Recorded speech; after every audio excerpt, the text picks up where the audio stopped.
nosso Pode Sim. Eu sou o Carlos Luiz. Oi, gente, eu sou a Vitória. Olá, pessoal, eu sou o Arthur. Hoje nós vamos falar sobre uma das maiores obras psicográficas de todos os tempos. Um livro respeitado por médiuns e estudiosos que tiveram a felicidade de estudá-la.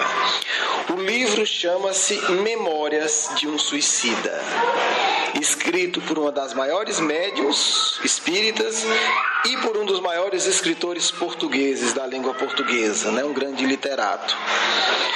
Bem, a médium é a Ivone do Amaral Pereira, o espírito Camilo Castelo Branco, uma das maiores referências da literatura portuguesa. Serão 4 programas.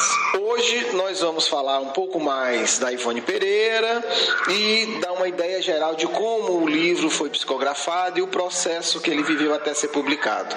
Nos programas seguintes, nós vamos conversar em cada programa sobre uma das 3 partes do livro. No programa seguinte a gente vai falar sobre a primeira parte, que o autor intitulou Os Réprobos, a segunda parte, Os Departamentos, e a terceira parte, muito interessante, chama-se A Cidade Universitária. Bem, vamos começar este programa. Vitória, fala pra gente um pouco da vida da Ivone Pereira. A Ivone do Amaral Pereira nasceu no Rio de Janeiro. Desde muito pequena apresentava sua mediunidade extraordinária. Ela, assim, era tão comum essa vivência mediúnica que já com 3 anos, por exemplo, ela confundia encarnado com desencarnado. Então, isso era uma coisa bem natural para ela.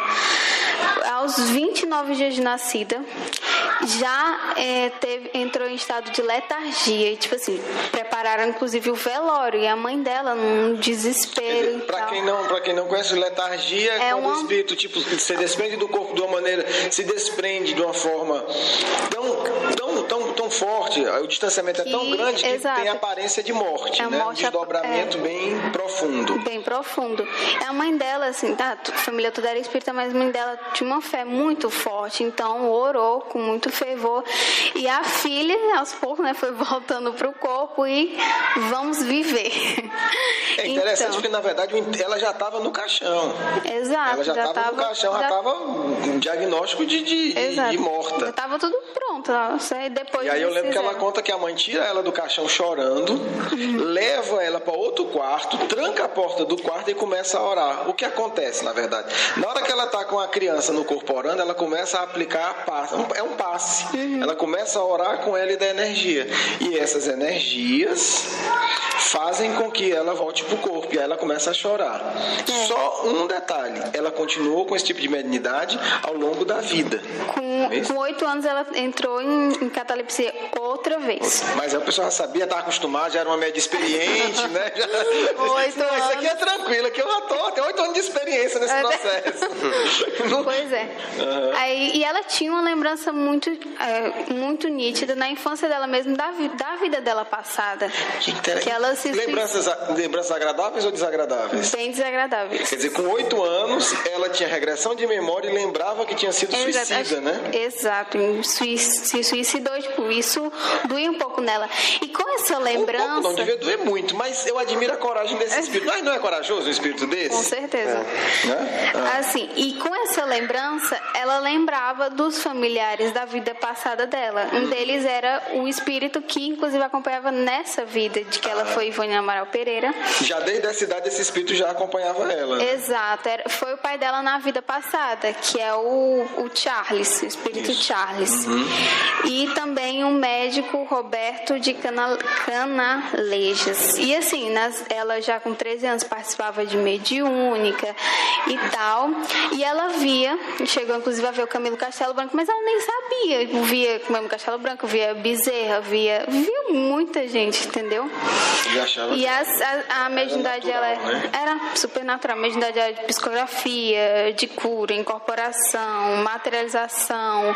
Ela participava de desobsessões, assim, tudo bem. Desde pequena já teve todo esse processo. Legal. E olha, e foi uma das grandes médiuns da história. E eu acho interessante isso, porque essa evidência dela, desde 3 anos de idade, né, já o fenômeno da letargia começa com 29 dias, com 8 anos ela tem. E com 13 anos ela já estava totalmente integrada no movimento espírita, né? Eu acho que é uma coisa, é um exemplo bonito e deu certo. Sim. E ela fazia receituários mediúnicos e alguns centros espíritas que ela acabou frequentando ao longo da vida questionavam isso. Diziam, por que você faz isso? Tá, tipo, meio que proibiam. E ela, não, vamos ver aqui, né? Ela lia e tal e questionava com fundamentos realmente. Não, eu posso fazer isso, por que eu não posso fazer então? Ela foi uma médium muito surpreendente. Depois a gente vai passar alguns trechos, né? Oportunamente de algumas entrevistas dela, tem algumas coisas de áudio, né? Que graças a Deus foram salvas. E mesmo no final da carreira, ela manteve essa lucidez, né, de não ter o medo, de avaliava, ela conhecia profundamente a codificação. Por orientação de Bezerra de Menezes, ela conhecia profundamente o cristianismo primitivo, porque Bezerra dizia que quem quiser se dedicar à tarefa mediúnica tem que conhecer o cristianismo primitivo. Então ela lia o Novo Testamento, lia livros de história sobre os primeiros cristãos. É a base de todo o resto, então base. É muito importante. E ela teve sempre essa lucidez. Né? E graças a isso ela não cedeu às más influências, que dizia, né, você é muito nova, você não pode ter receituário, ao invés de avaliar o conteúdo. Embora ela encontrou bastante dificuldade, né, em outros centros para atuar justamente por essa questão dela ser adolescente e ter contato com a mediunidade e pela forma como se manifestava a mediunidade dela, bem ostensiva, bem clara, bem natural, de ver, de falar, de escrever. Eu até lhe digo o seguinte, ela encontrou uma certa dificuldade, mas hoje, pegando a própria análise dela, ela encontraria muito mais. No final da vida, já próximo de desencarnar, acho que 78, ela dá uma entrevista, está registrada, a entrevista dela, o áudio foi salvo, não foi de áudio, foi para uma rádio, e ela diz que já vê muitas práticas estranhas no movimento espírita. Naquela época ela já via. Em 70 e pouco ela já dizia, olha, o que estão fazendo hoje de mediunidade no centro espírita é muito diferente do que eu aprendi com Bezerra de Menezes e com Kardec. Então, hoje a dificuldade seria muito maior. E detalhe, né? Só um detalhe para a gente passar, né, o Arthur falar outros aspectos. Ivone Pereira recebia, por exemplo, o receituário normalmente na casa dela. Hoje em dia tudo tem que ser no centro espírita. Exatamente. Não pode. E aí a gente um dos grandes exemplos de que alguma coisa está errada. E é legal porque a gente tem uma gravação dela falando que muitas práticas mediúnicas que ela já via que estavam acontecendo, que são as que tem hoje, são totalmente diversas da que ela teve ao longo dos 60 e tantos anos dela de prática mediúnica, né? Bem orientada e bem vivida, porque hoje, avaliando a obra dela com calma, a gente pode sem dúvida dizer que foi uma médium de excepcional qualidade mediúnica e excepcional lucidez. Arthur, o que é que você trouxe pra gente aí, da Ivone e do livro? Bom, Carlos, o livro ele é dividido, né, em 3 partes e nessas 3 partes do livro conta a trajetória desse escritor, do Camilo Castelo Branco, né? Mas o Camilo Castelo Branco era espírito desencarnado, mas não era espírita. E aí, escreveu besteira? Acredito que algumas. Tanto que o espírito Leon Denis, né, que vem com a Ivone e faz toda a revisão doutrinária. Escrito, e risca, mas não está no livro, né? Porque o Leon Denis revisou. Foi revisado e ele risca várias páginas. Ele corta um terço do livro, né? Isso. Vamos falar logo a verdade. E é interessante os detalhes da narrativa, porque tem uma parte na introdução do livro que a Ivone fala assim: as mensagens já não eram escritas, mas narradas, mostradas, exibidas à minha faculdade mediúnica, para que ao despertar maior maior facilidade ao encontrar-se para compreender aquele que, por mercê inestimável do céu, me pudesse auxiliar e descrevê-las.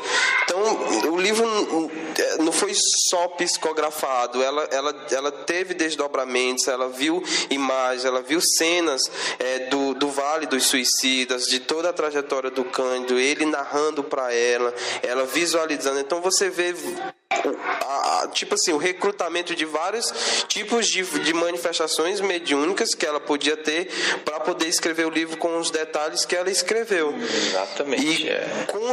O livro conta essa trajetória de como vive um suicida após a morte, né? Isso, deixa eu só interromper porque eu acho que é importante destacar isso, Arthur.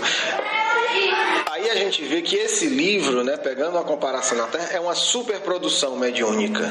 Por quê? Porque é um livro que vai trazer detalhes com uma qualidade que a gente raramente encontra numa obra psicográfica. Isso. Assim, como médico psicólogo eu posso falar, quer dizer, como é difícil você narrar aspectos muito específicos, né?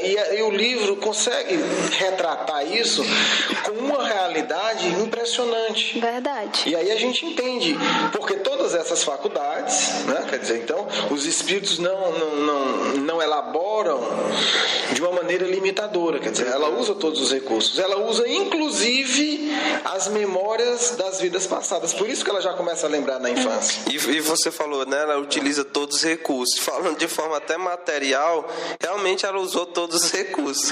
Porque ela não... Conta, né?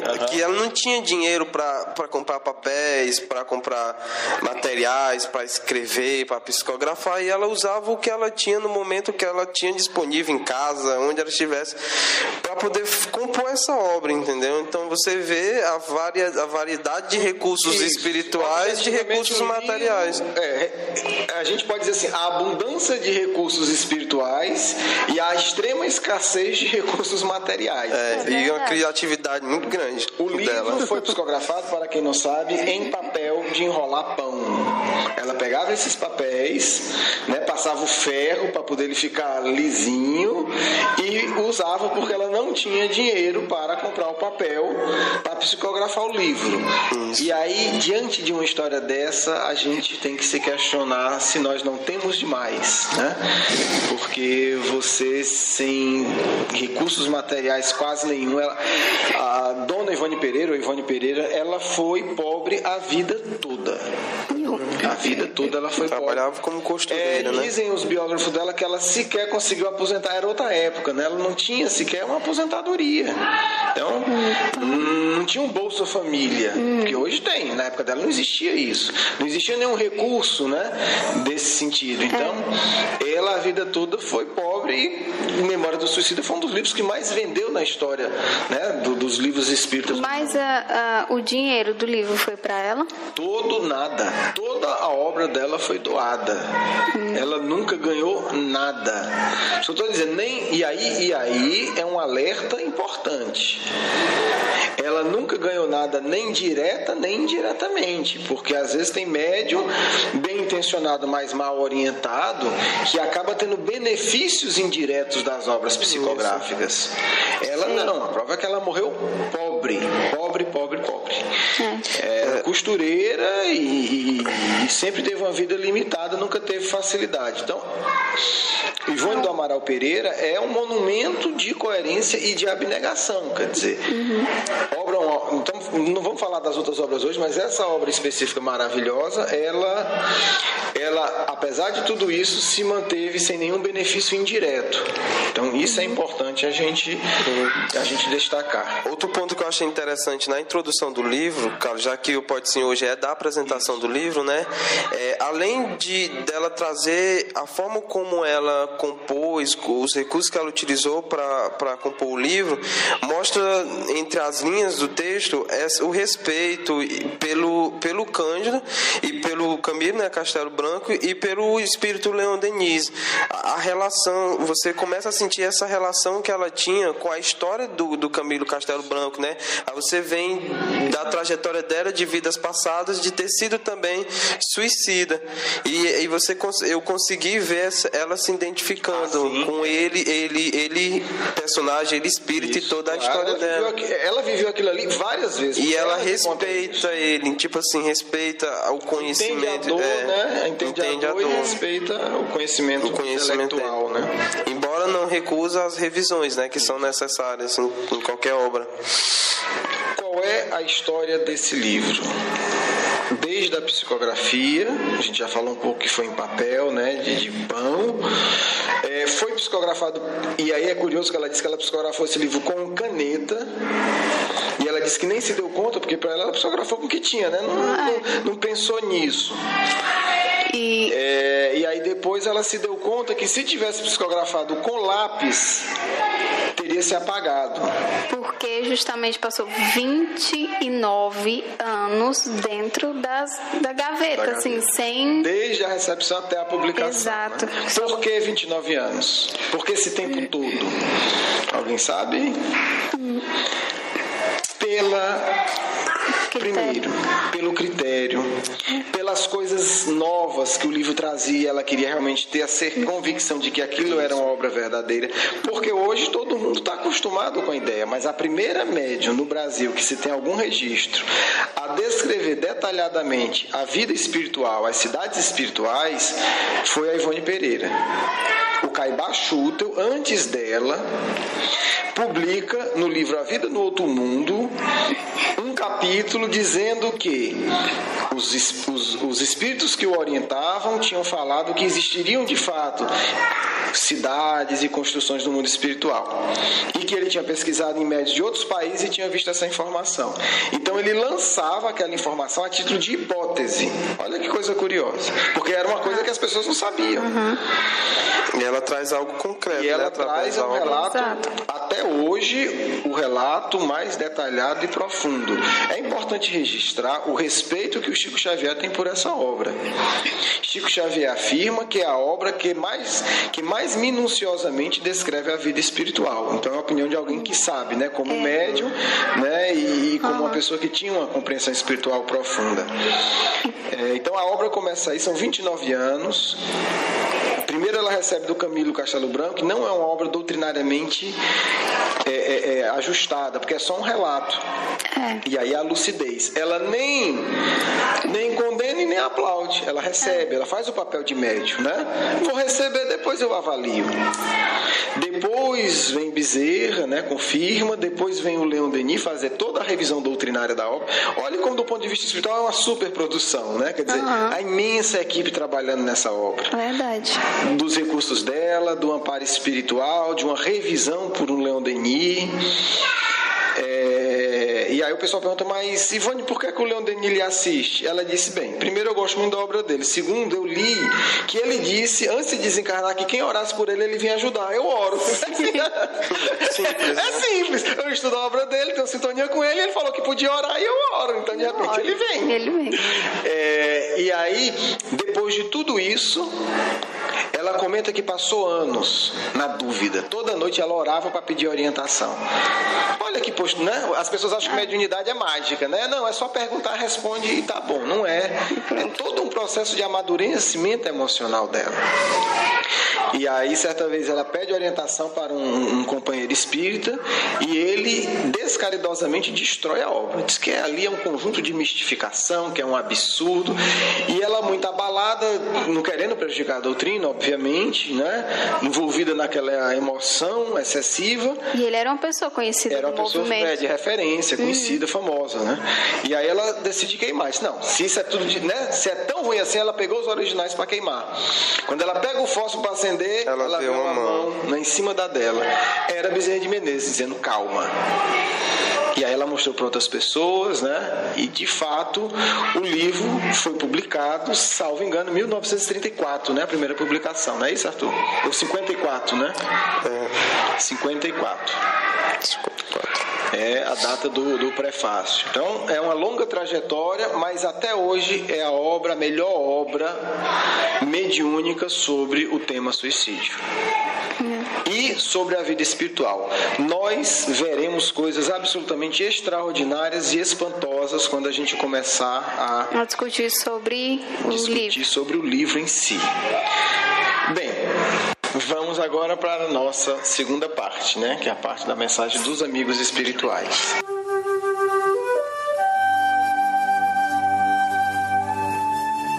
Bom Jesus, que Tu possa nos abençoar neste momento, nos trazer luz, nos trazer paz, para que possamos receber e entender as mensagens dos Espíritos que irão se comunicar neste programa. Muita paz, obrigado, que assim seja. Amigos, jovens espíritas, apresento-me como Francisco, logicamente, um nome não verdadeiro ao meu, para trazer-lhes uma mensagem de que a leitura deste livro, escrito por Ivone, Memórias de um Suicida, despertarão em vocês o desejo do contato com os espíritos, o desejo com contato com a mediunidade, pois ele mostra a trajetória de um suicida, mas entre as linhas escritas por Ivone, mostra a beleza da mediunidade em cada detalhe e em cada parte do livro. Fui um suicida,